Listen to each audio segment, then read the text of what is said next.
When it comes to risk, most of us live pretty straightforward, vanilla lifestyles. Then there is that small group of people who just can't live without pushing the limits and taking risks. Andy Lewis.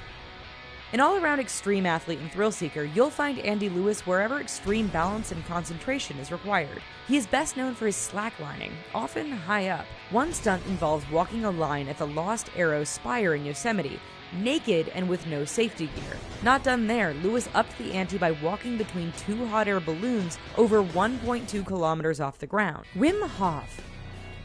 Dutch climber Wim Hof isn't your usual extreme thrill seeker. In addition to not using any equipment, the man known as the Iceman doesn't really use that much in the way of clothing either. Wearing only shorts, he's climbed past the 7,500 meter death zone of Mount Everest and even scaled Mount Kilimanjaro. How is this possible? Well, apparently he is really good at controlling his breathing and body functions, which is why he can take on mountains with no special gear or oxygen. Freddie Knock.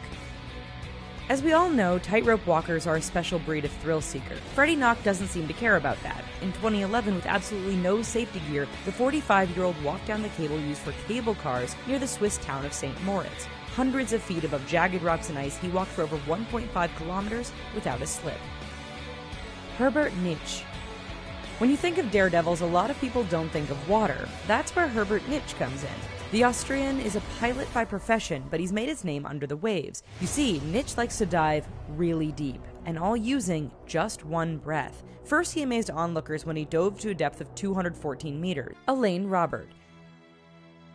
If you're afraid of heights, look away now. There's a reason Elaine Robert is dubbed Spider-Man. This guy will climb anything, including the massive Burj Khalifa in Dubai. In 2011, the French climber and daredevil started at the bottom of the 2,717-foot-tall structure and worked his way to the very top. Valery Rozov. When you're an extreme sports base jumper, you'll throw yourself off of anything. Just ask Valery Rozov. The Russian jumper leapt from the north face of Mount Everest in 2013 to mark 60 years since the mountain was conquered by Sir Edmund Hillary. In freezing conditions in the thin air, Rozov's jump took place at an altitude of over 7,000 meters. Gary Connery. Speaking of wingsuit jumpers, Gary Connery might not have dropped from a great altitude, but he did make a big statement with the landing. With hundreds of skydives and base jumps under his belt, falling doesn't really seem to concern the British stuntman. But what about landing without a parachute? That just sounds crazy. Yet in 2012, Connery jumped from a helicopter and, with a special wingsuit, landed safely in a pile of cardboard boxes over 730 meters below. Luke Aikens. Many of you no doubt think skydiving is crazy to begin with. After all, who wants to jump out of a perfectly good airplane?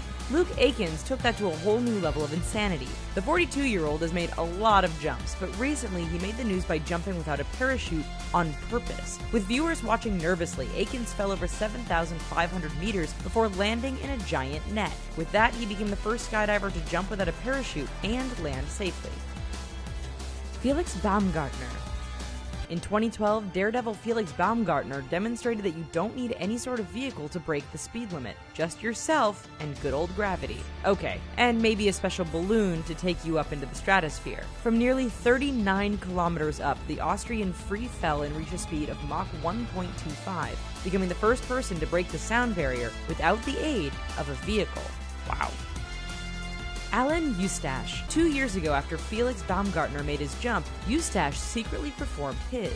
Although he didn't have any cameras watching, the 57-year-old set a few records. At over 41 kilometers in altitude, he went the highest and fell the furthest of any jumper.